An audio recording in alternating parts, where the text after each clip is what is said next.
and I also think as part of this Lions talk, we got to talk about the Cowboys in that game. I mean, Jeez that's one of the Louise. most embarrassing performances I think I've ever seen. Man. And I don't even say that taking anything away from Detroit. I mean, I think if you're a Detroit Lions fan, the Hutchinson injury aside, you're feeling great about your team. You feel like you're in a great place. Offense is playing well. Goff's in a good spot. Like, we're good. But it's all over Sports Center today. It's all over all the talking head shows. Is Mike McCarthy going to get fired? And of course, Jarrah comes out and gives us the typical, no, we're not going to fire anybody. But come on, dude. We all see the writing on the wall. That offensive line is terrible. Yeah. I don't know how else to describe. I think you have a major chemistry problem in that locker room. I think you have a team that doesn't have leadership. And that offensive line maybe is terrible, is strong. That offensive line was terrible against the Lions. And you don't recover from losses like this. I understand the season's not lost. I think the Cowboys have 3-3 now. Yeah. I understand the season's not lost. You're not Carolina. You are not Jacksonville. You're not Cleveland, where the season's over. The Dallas Cowboys are in one of the weakest divisions that the Commanders currently control that division. And I'm not trying to take away from the Commanders. Yeah. But you're at a point now where the Washington Commanders are a better football team than you are. Am I sitting here advocating to fire Mike McCarthy? You're not firing him, nor should you. But if you do not go and make a trade, and if that's Davante Adams, and obviously there was an update over the weekend that the Raiders are not going to pay a penny of his contract to whoever picks him up, nor should they, in my opinion. That, I guess, is holding this trade up. If you're the Dallas Cowboys and you don't make a call on him and say, yeah, we'll pick up every penny of that deal. Because if the Jets get Davante Adams, if any of the contenders in the NFC get Davante Adams, that's when you're going to know that the Dallas Cowboys aren't serious. Because I'll keep saying it. CeeDee Lamb's not a franchise wide receiver. Yeah. And he continues to show you that. Now, I think it's a number 2. When people tell you who they are, believe them. CeeDee Lamb is telling you he has no idea how to be a leader. He has no idea how to be the best receiver on a football team or the focus of a defense. As a number 2, I think he's fine. Yeah. As a number 2, I think he'd be phenomenal. And that's why the Davante thing to me makes so much sense, because if you're, game planning against that Cowboys offense and Davante is the number 1 option and then CeeDee Lamb's number 2, that's a totally different conversation than CeeDee Lamb's your only option and we don't have to worry about anybody else, let alone if you can run the football. And that's where I think if I'm Jerry Jones, I have to sit here and I have to think back to, all the prior coaches that you've had, the Jason Garretts and all these different options you've had, and think about, like, has firing the coach ever worked for you? And No. It's not ever worked for you. The issue is Jerry's got to look in the mirror and say, hey, like, we need more offensively. We have to get back to being a potent offensive team, because the defense does make plays from time to time, but you need more on offense. There's no fixing what's wrong in Dallas, not this year. And by the way, the trade deadline is November 3rd, I think, right? I believe. So you've only got 3 weeks here to figure this out. Like, it's not like you've got 6, 8, 10 weeks to figure out a Davante deal. You understand they haven't won at home yet. You have not won at home. That's a problem. And then there's the Chicago Bears. And I understand that Matt Eberflus listens to this show. And I know that Ryan Poles is a daily connoisseur of the Monty program. I can only make that deduction because I want you to listen to me. They threw the ball to Cole Kmet a lot. And what have I begged for in this offense? Play action to the tight end. And what did we get? Over and over and over again.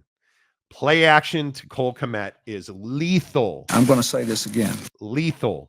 And it is so fulfilling as a fan of the beloved to see Caleb Williams developing and growing And that touchdown throw to Keenan Allen, Yeah.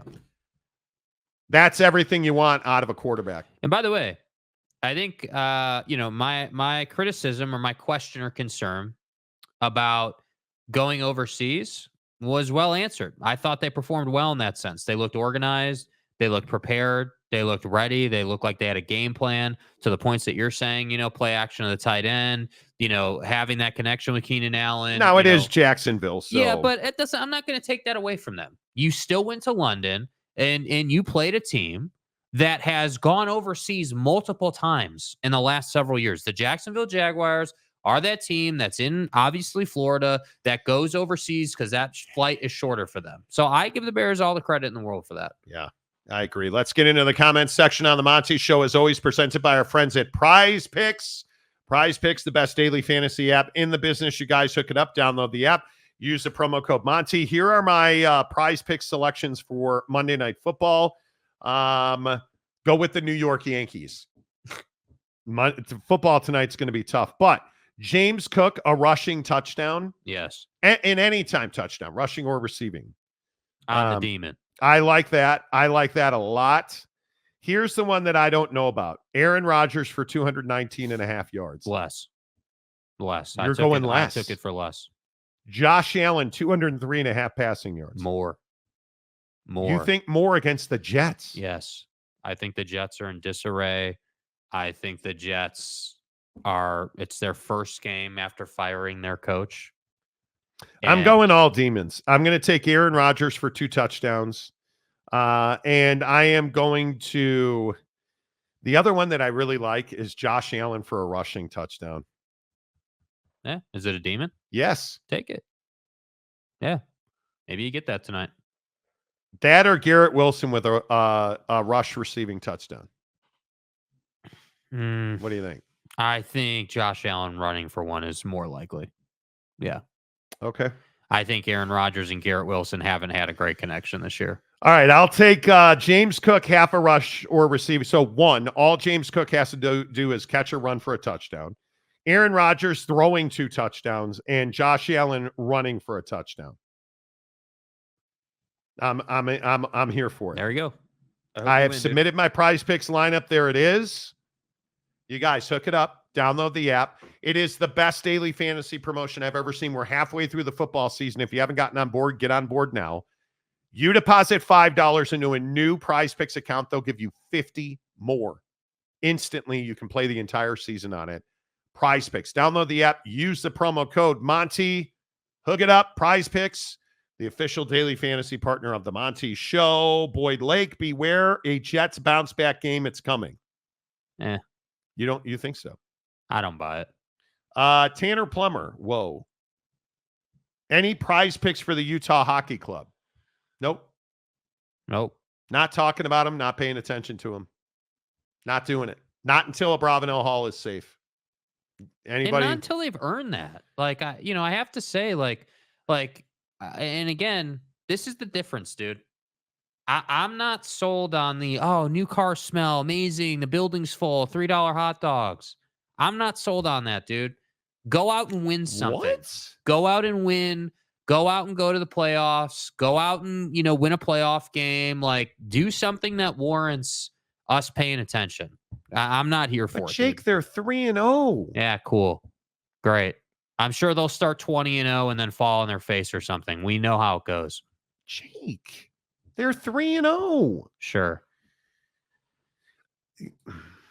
Different show. Next comment. It's Monday. It's Monday. Mike Smith, motorboating mommy, stop the pervert talk, Giggity. What did Giggity do? But Caleb is a bust because he paints his nails and buries his face in mommy's bosoms. They're definitely real. Caleb Williams has taken a lot of heat, man. Caleb Williams has taken a lot of heat. And I think he's grown and developed 100%. The stadium guy, James. Please put the bag back over your head. Please. Looking at this avatar makes me feel awkward about myself. Dallas needs to convince Dak to take a pay cut. No, you mean on that new contract that he just signed? And invest in their O-line. You can't win with average O-lines. Okay. It's never going to happen. What are we doing, bro? What are you talking about? It's never going to happen. Roundabout. I somehow wound up with 3 Jets receivers in my fantasy league due to injuries and bye weeks. Well, not optimistic. Now you tell me. But again, all the Jets' problems are fixed, right? I mean, you fired Bobby, and now the defensive coordinator is going to come in and make that offense incredible, right? Mm-hmm. Sure. Okay. UW fan Jim, I love the show and I get sponsorships, but Prize Picks takes up too much of the show. We talk about them twice a show, every show. How do you want me to talk about them less? Okay, well then you supplement the money. Yeah. What? Like, what do you mean? What do you mean? We talk about them twice a show. It's not like we did the whole segment on Prize Picks. Yeah. Mayor McCluskey, the mascot of the Utah hockey team is the Clubbies. Yeah, sure. I don't dislike the Utah Hockey Club. I'm actually a huge hockey fan, and I actually prize pick hockey all the time. Dude, I grew up in the heyday, the dynasty of the Chicago Blackhawks, man. Patrick Kane and Jonathan Taves, Corey Crawford and net, like Duncan Keith, right? Like, I love hockey. On premise alone, I don't want to talk about the Utah Hockey Club. I don't want to watch them. I want nothing to do with the SEG Plus package that's currently being offered. I'm not interested in it, man. You know that they are struggling when they're selling Jazz tickets for $2. You know you can get a Jazz ticket for $2 most nights. But yes, let's talk about the hockey club. Yeah. Come on, man.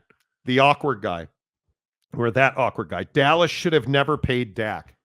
Yeah, but okay, it's easy to say that, but So then who would who do you you gone to replace him get? with? Yeah, like, I mean, come on, dude. Like, what are you going to do? And we do this with quarterbacks all the time. Okay, don't pay Dak. Who are you going to go and get? Are you the Dallas Cowboys? You're going to start Cooper Rush? Who are you going to get? Are you going to go? You had a chance to get Kirk Cousins and not pay Dak. Did you do that? No. Did you sign Derrick Henry when you had the chance? Did you go and get Sam Darnold? No. No. Dak Prescott, and I'll die on this hill. I'm happy to. He's one of the elite throwers of the football in the NFL. Yeah. Not his fault you haven't helped him on offense at all, even a little bit. Yeah, yeah. Roundabout, Utah Hockey Club is the best name they could come up with. No, it's Phil Benzer. I can't play Prize Picks in Nevada. Bummer. Sorry to hear that, bud. Degenerate gambling talk helps pay for the show. Like, I don't know how. Yeah, I don't get that. And it's actually fun and enjoyable, and I love playing it. Yeah, like, and I don't think it's that difficult to win money playing Prize Picks. It's not. Follow Uncle Monty's formula. Flex play 3 selections, and you will win. You guys realize that means you only have to win 2 of 3. Like, I just want to put this into perspective about Prize Picks. You guys realize that the first month was last year that Prize Picks had joined the program, and they gave us like $30 in our account just to get us going. I was so bad at Prize Picks that I lost that $30 and then put $30 more of my own money in and figured it out. And now I've got like $700, $800 in that account that I can play with for the rest of my life. Like, it's not that hard. It's not. Like, and that's the part where I'm like, what do you mean it takes up too much time? We literally spend 14 minutes a show on it, maybe. Like, if you're lucky. 14 minutes. We might spend 5 minutes if we're lucky. Oaks Tate James. Okay, tell me how Dallas can fix their own line. The reason the Wash formerly. Why can't you just say their name? I don't understand why the Commanders are part of that conversation. That I don't quite understand. But if you look at the Dallas Cowboys cap, and this is what people don't want to talk about, they have $23.5 million in cap space. They're, what is that, 9th? 7th in the NFL. Their cap is not bust. The problem is that they have Zach Martin at $15.5 million. He's their second highest paid player. And the offensive line is terrible. Dak Prescott is your quarterback, and he's only making 17% of your cap. So their biggest issue is that they have a lot of disparity on their cap. And the hardest part about their cap is going forward, it does not get better because that's when Dak's contract kicks in. So you have to do it now. And the contract that's a problem for you is CeeDee Lamb making $35 million. It's ridiculous. That's the problem. But we want to sit here and say it's Dak's fault. And I'd also point out they have significant injuries on defense. Don't forget that Micah Parsons is hurt. Yeah. But it's the way the cap is built. It's who you paid, when you paid him, how you paid him. You cannot invest in CeeDee Lamb. That's the guy you cannot invest in. How do you explain paying him all that money when he's shown you zero ability to be elite? Zero. Jimmy Otson, you can play a quarterback that doesn't win big games for much less. I guess so. Yeah. You have Cooper Rush. There are other guys out there. You really sit here and believe that Dak Prescott's what's wrong with the Dallas Cowboys? Yeah, I don't think it's rocket science to see it's not on Dak. That's man. crazy. Yeah, yeah.